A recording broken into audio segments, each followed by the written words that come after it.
नमस्कार दोस्तों, आज की इस वीडियो में आपका बहुत बहुत स्वागत है। तो आइए शुरू करते हैं आज का हमारा टॉपिक। आज का हमारा टॉपिक है प्रेजेंट इंडेफिनिट टेंस। इसके बारे में सारी ही चीज़ें आज हम समझेंगे।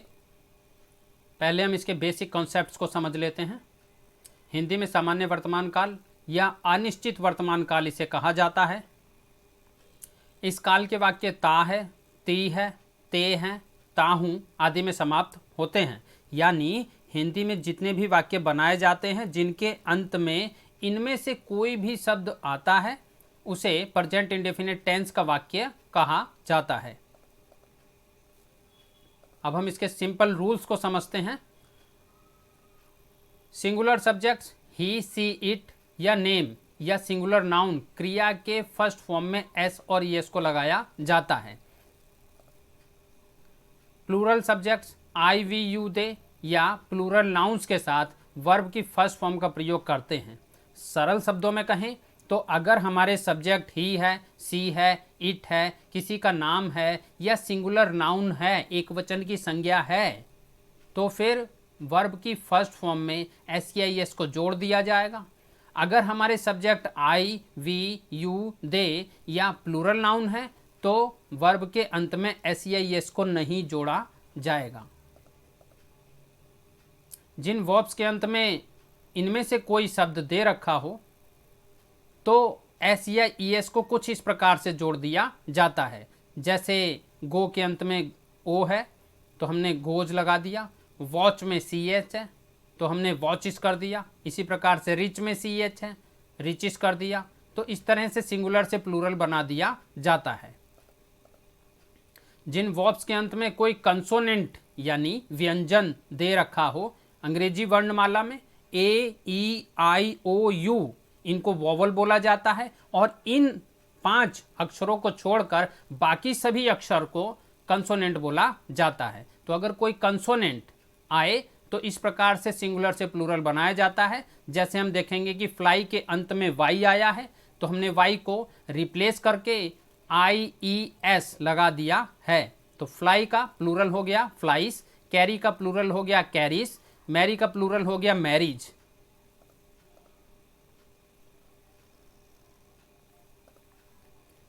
अब हम प्रेजेंट इंडेफिनिट टेंस के सिंपल सेंटेंसेस बनाने जा रहे हैं। सिंपल सेंटेंसेस की ट्रांसलेशन करते समय सबसे पहले हमें ध्यान रखना है कि सब्जेक्ट आएगा, उसके बाद वर्ब, उसके बाद उसमें एस या एस जोड़ा जाएगा और फिर लास्ट में ऑब्जेक्ट लगा दिया जाएगा। रूल वही है जो अभी बताया गया है। अगर सब्जेक्ट हैं ही, सी, इट सिंगुलर नाउन या किसी का नाम तो फिर एस या एस जुड़ेगा। अगर सब्जेक्ट हैं I, we, you, they plural noun तो फिर एस या एस नहीं जुड़ेगा। तो आइए वाक्य बनाते हैं। रोहन दिल्ली जाता है, रोहन गोज टू दिल्ली। तो देखेंगे सबसे पहले सब्जेक्ट आ गया रोहन, वर्ब आ गई गो, उसमें ईएस जोड़ा और फिर ऑब्जेक्ट लगा दिया, रोहन गोज टू दिल्ली। मैं स्कूल जाता हूं, आई गो टू स्कूल। तो सबसे पहले वही सब्जेक्ट आ गया आई, क्योंकि सब्जेक्ट है आई तो वर्ब के अंत में एस या एस नहीं जोड़ा गया और लास्ट में ऑब्जेक्ट लगा दिया टू स्कूल। वे गाना गाते हैं, दे सिंग ए सॉन्ग। तो देखेंगे सब्जेक्ट, वर्ब, एस या एस नहीं जोड़ा और लास्ट में ऑब्जेक्ट लगा दिया। सूरज पूरब से निकलता है, the sun rises from the east. तो वही सब्जेक्ट द सन, उसके बाद निकलना राइज, एस या एस और लास्ट में ऑब्जेक्ट इन द ईस्ट। कुत्ते भौंका करते हैं, डॉग्स बार्क। तो सब्जेक्ट क्योंकि प्लूरल नाउन है एस या एस नहीं बढ़ाया हमने, वर्ब के अंत में भौंकना कुत्तों का स्वभाव होता है और स्वभाव प्रकट करने वाले वाक्यों में सब्जेक्ट से पहले द का प्रयोग नहीं किया जाता है, यह भी एक नियम है। वह पुस्तक पढ़ता है, ही रीड्स ए बुक। हम प्रतिदिन टहलते हैं, वी वॉक डेली। सूरज पश्चिम में छिपता है, the sun sets in the west. तो हम देखेंगे इन सभी वाक्यों में सबसे पहले सब्जेक्ट आ रहा है, उसके बाद वर्ब आ रही है, उसके बाद एस या एस को जोड़ा जा रहा है या नहीं जोड़ा जा रहा और फिर लास्ट में ऑब्जेक्ट आ जा रहा है। मैं अपने से बड़ों का आदर करती हूँ, आई रेस्पेक्ट माई एल्डर्स।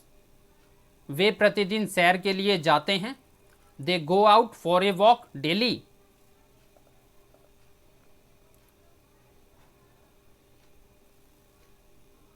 स्वभाव प्रकट करने वाले वाक्यों में सब्जेक्ट से पहले द का प्रयोग नहीं होता, जैसे हमने देखा था कुत्ते भौंका करते हैं डॉग्स बार्क में। दूसरा रूल है आई वी यू दे तथा प्लूरल नाउन बहुवचन की संज्ञाओं के साथ वर्ब की फर्स्ट फॉर्म का प्रयोग किया जाता है। तीसरा हमारा रूल है ही सी इट तथा सिंगुलर नाउन एक वचन की संज्ञाओं के साथ वर्ब की फर्स्ट फॉर्म प्लस एस या ई एस का प्रयोग किया जाता है। तो आगे बढ़ते हैं।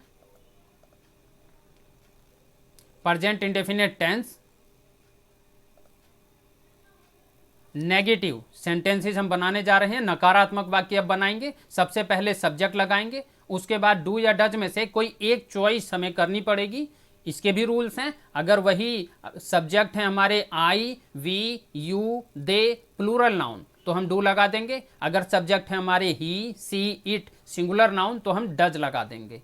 उसके बाद हम नॉट लगाएंगे। क्रिया की पहली अवस्था first form of the verb का इस्तेमाल किया जाएगा और फिर लास्ट में ऑब्जेक्ट लगा दिया जाएगा। तो बनाते हैं वाक्य। वह घर नहीं लौटता है, he does not return home. Subject आ गया ही, डू या डज में से डज, नॉट का प्रयोग और first form of the verb return और लास्ट में ऑब्जेक्ट। तो इसी प्रकार से जैसे हमने यह वाक्य बनाया, बाकी के सभी वाक्य भी इसी अकॉर्डिंग बनेंगे। सबसे पहले हमें सब्जेक्ट लगाना है, फिर डू या डज में से एक चीज चुननी है, फिर नॉट लगाना है, फिर क्रिया की पहली अवस्था first form of the verb लगानी है और लास्ट में हमें ऑब्जेक्ट लगा देना है। तो आइए और वाक्य बनाते हैं। वे गर्म चाय नहीं पीते हैं, they do not take hot tea. मैं यह किताब नहीं पढ़ता हूं, I do not read this book. मैं वहां नहीं जाता हूं, I do not go there. वह बाजार नहीं जाता है, he does not go to the market.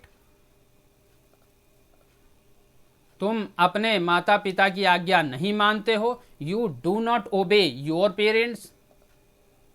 मैं कभी किसी को गाली नहीं देता हूं, आई नेवर एब्यूज एनीबॉडी। मेरी घड़ी ठीक समय नहीं देती है, my watch does not keeps correct time. वे पतंग उड़ाना नहीं जानते हैं, they do not know how to fly a kite. तो देखेंगे जितने भी वाक्य हमने अभी तक बनाए हैं नेगेटिव वाले, उन सब में एक ही रूल चल रहा है। सबसे पहले सब्जेक्ट, उसके बाद डू या डज में से कोई एक चॉइस सब्जेक्ट के अकॉर्डिंग, उसके बाद नॉट, उसके बाद first form of the verb और फिर हम ऑब्जेक्ट लगा रहे हैं। इस प्रकार के वाक्य जैसे ये 9 नंबर का वाक्य हम देखेंगे, वे पतंग उड़ाना नहीं जानते हैं, they do not know how to fly a kite. या हम बोले वे कंप्यूटर चलाना नहीं जानते हैं तो बन जाएगा वाक्य they do not know how to operate a computer. वह तैरना नहीं जानते हैं, they do not know how to swim. इस प्रकार से हम देखेंगे कि इससे मिलते जुलते सभी वाक्यों का अनुवाद इसी क्रम में कर लिया जाता है। आगे बढ़ते हैं। कुछ चीजें हैं, कुछ रूल्स हैं जिसको हमें बार बार ध्यान रखना है इस टेंस के अंतर्गत। अगर सब्जेक्ट हैं ही सी इट सिंगुलर नाउन एक वचन की संज्ञा, एक वचन की संज्ञा सिंगुलर नाउन मतलब किसी का नाम भी हो सकता है, राम, गीता, मोहन इत्यादि, इनके साथ डज लगा दिया जाएगा, नॉट लगाएंगे और बाकी जितने भी सब्जेक्ट्स रहेंगे I we you they plural noun, इन सभी के साथ डू नॉट लगाया जाएगा, वर्ब की फर्स्ट फॉर्म का इस्तेमाल किया जाएगा।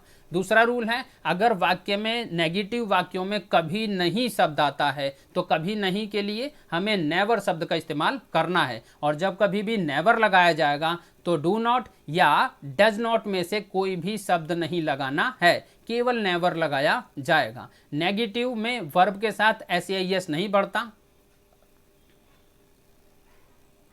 Present indefinite tense. अब हम इंटेरोगेटिव यानी प्रश्नवाचक वाक्यों की संरचना सीखते हैं। प्रश्नवाचक वाक्यों में सबसे पहले डू या डज आ जाएगा, वो सब्जेक्ट के अकॉर्डिंग ही रहेगा। जो सब्जेक्ट के अकॉर्डिंग हमारे नेगेटिव में रूल हैं वही इंटेरोगेटिव में भी रूल्स हैं। फिर first form of the verb आएगी, फिर ऑब्जेक्ट आएगा और लास्ट में क्वेश्चन मार्क लगा दिया जाएगा। हम वाक्य बनाते हैं, क्या मैं बाजार जाता हूं, do I go to market. तो आप देखें सबसे पहले हमने, क्योंकि हमारा सब्जेक्ट आई है तो हमने डू का इस्तेमाल कर लिया। डू, फिर सब्जेक्ट आई, फिर वर्ब गो और फिर ऑब्जेक्ट मार्केट और लास्ट में क्वेश्चन मार्क। तो इस तरह से हमारा पूरा वाक्य बन गया, do I go to market. इसी प्रकार से हम दूसरा वाक्य बनाते हैं, क्या वह किताब पढ़ता है? Does he read a book? तो देखेंगे क्योंकि सब्जेक्ट है ही तो हमने लगाया है डज, तो डू या डज, फिर सब्जेक्ट, उसके बाद क्रिया की पहली अवस्था रीड, उसके बाद ऑब्जेक्ट बुक और लास्ट में क्वेश्चन मार्क। तो बाकी के सभी वाक्य भी हम इसी रूप में बनाने वाले हैं। क्या तुम उसके साथ खेलते हो? Do you play with him? वे स्कूल कब जाते हैं? When do they go to school? यहां पर एक चीज का ध्यान रखना है, अगर कोई WH फैमिली का वर्ड आता है प्रश्न सूचक वाक्यों में तो उसकी अंग्रेजी को सबसे पहले लिख दिया जाता है। कब, कौन, कहाँ, क्यों, कैसे इत्यादि अगर कोई भी शब्द आता है तो उसकी अंग्रेजी सबसे पहले लिख देंगे। बाकी का यह ऑर्डर सेम टू सेम ऐसे ही चलाना है।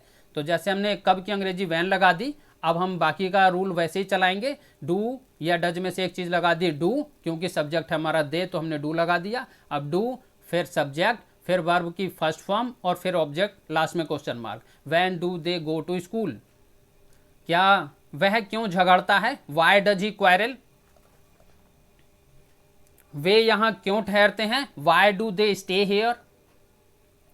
क्या वह खेतों को पानी देता है? Does he water the fields? क्या पंछी पेड़ों पर घोंसला बनाते हैं? Do the birds build nest in the trees? वे कब सोते हैं? When do they go to bed? तुम्हें कौन जानता है? Who knows you? यहां पर एक चीज का ध्यान रखना है, अगर कौन शब्द वाक्य में आएगा तो फिर आपने डू या डज का इस्तेमाल नहीं करना होता है।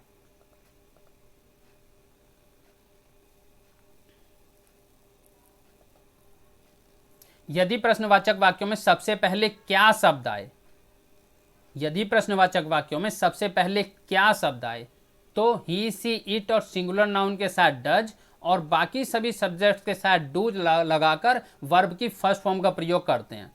सरल शब्दों में कहें तो यदि प्रश्नवाचक वाक्यों में क्या शब्द वाक्य के आरंभ में आया है तो उसकी अंग्रेजी व्हाट को नहीं लिखा जाता, केवल डू या डज का इस्तेमाल ही किया जाता है। क्या यदि वाक्य के आरंभ में है तो उसकी अंग्रेजी व्हाट नहीं लिखी जाती है। यदि क्या वाक्य के बीच में आया तब उसकी अंग्रेजी व्हाट को सबसे पहले लिख दिया जाता है। और यदि प्रश्नवाचक वाक्य के बीच में और कोई प्रश्न सूचक शब्द जैसे क्यों, कब, कहाँ, कैसे, कौन इत्यादि हों तो इसकी अंग्रेजी भी वाक्य में सबसे पहले लिख दी जाती है। और क्योंकि सभी वाक्य प्रश्नवाचक हैं तो इसीलिए प्रश्नवाचक चिन्ह इंटेरोगेटिव मार्क भी लगा दिया जाता है। अब हम बनाते हैं इंटेरोगेटिव नेगेटिव सेंटेंसेस, हिंदी में इन्हें कहते हैं प्रश्नवाचक नकारात्मक वाक्य। हमारा क्रम इसी रूप में रहेगा, सबसे पहले डू या डज, फिर सब्जेक्ट, फिर नॉट, फिर first form of the verb और फिर ऑब्जेक्ट लगा दिया जाएगा। लास्ट में क्वेश्चन मार्क इसमें भी आएगा। क्या वह चाय नहीं पीता है? Does he not drink a T? तो आप देखेंगे सबसे पहले डू या डज में से हमने डज लगा दिया, फिर सब्जेक्ट आ गया ही, फिर नॉट आ गई, फिर first form of the verb drink आ गई और फिर ऑब्जेक्ट आ गया। क्या वे पुस्तकें नहीं खरीदते हैं? Do they not by the books? तो क्रम वही है, डू या डज, फिर सब्जेक्ट दे, फिर नॉट, फिर first form of the verb bye खरीदना और फिर बुक ऑब्जेक्ट। क्या मैं खाना नहीं खाता हूं? Do I not eat the food? Do I not eat the food? तो आप देखेंगे डू या does, subject, not, first form of the verb और ऑब्जेक्ट। वह क्यों नहीं सोता है? Why does he not sleep? तो वही है जैसे हमने बताया, अगर कोई प्रश्न सूचक शब्द आएगा जैसे यहाँ क्यों आया हुआ है तो इसकी अंग्रेजी को वाक्य में सबसे पहले लिख दिया जाएगा और बाकी रूल सेम टू सेम पहले की तरह ही चलेगा। डू या डज का इस्तेमाल, फिर सब्जेक्ट ही का इस्तेमाल, फिर नॉट का इस्तेमाल, फिर first form of the verb sleep का इस्तेमाल और लास्ट में क्वेश्चन मार्क। वे कहाँ नहीं जाते हैं? कहाँ की अंग्रेजी सबसे पहले वेयर डू दे नॉट गो?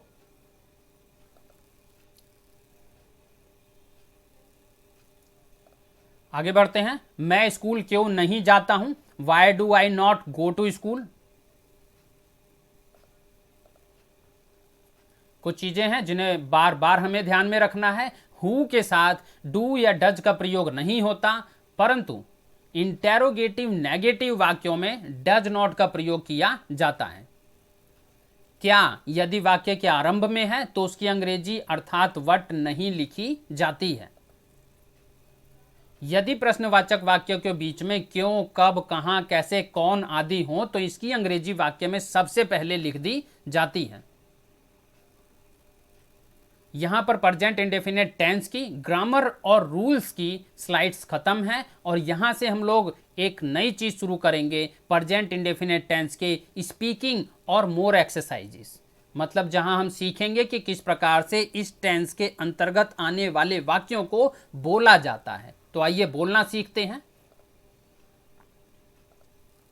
मैं प्रतिदिन खाना खाता हूं। I eat food every day. नदियां समुद्र में बहती हैं। Rivers fall into the sea. तुम सब बुरा खेलते हो। You all play bad. Sonu Ganga नदी के पास रहता है। Sonu lives beside the Ganga river. वह बाजार जाता है। He goes to market. कुत्ते भौंकते हैं। Dogs bark. मैं जाता हूं। आई गो। मैं खाता हूं। आई ईट। हम लोग पढ़ते हैं। We read. तुम जाते हो। You go. वे लोग जाते हैं। दे गो। सोनू और मोनू रोज मेरे साथ कबड्डी खेलते हैं। Sonu and Monu play kabaddi with me daily. वे रोज इनके साथ कार्यालय जाते हैं। They go to the office with him daily. तुम्हारे पिता धारा प्रवाह अंग्रेजी बोलते हैं। Your father speak fluent English. हम लोग क्रिकेट खेलते हैं। We play cricket. मेरी माँ रोज मंदिर जाती है। My mother goes to temple daily. वह प्रतिदिन सुबह दौड़ के लिए जाता है। He go for a morning walk daily.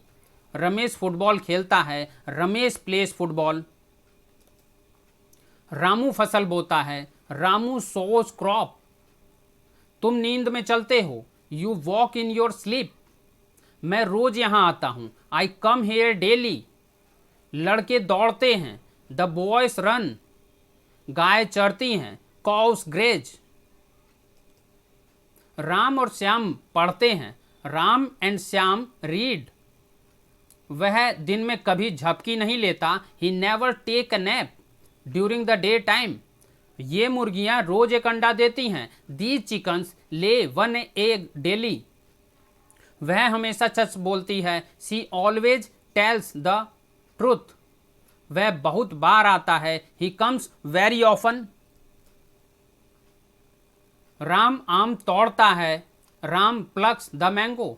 वह कानपुर से आता है। He comes from Kanpur. Ajay झूठ बोलता है। अजय टेल्स ए लाई। राम सत्य बोलता है। Ram tells the truth. उसके दोस्त हंसते हैं। His friends loaf. वे मैदान में खेलते हैं। They play in the garden. Pawan और रवि खाते हैं। Pawan and Ravi eat. हम उसका इंतजार करते हैं। We wait for him. तुम्हारे पिता हमें जानते हैं। Your father knows us. Sachin cycle चलाता है। Sachin rides a bicycle. मैं भात नहीं खाता हूं। I do not eat rice. हम लोग झूठ नहीं बोलते हैं। वी डू नॉट ईट या we don't tell a lie. मेरी गाय दूध नहीं देती है। My cows do not give milk. तुम लोग झगड़ा नहीं करते हो। You don't quarrel. वह सच नहीं बोलता है। He does not speak the truth. Sohan झूठ नहीं बोलता है। Sohan does not tell a lie. मैं शाम को ताश नहीं खेलता हूं। I do not play the cards in the evening.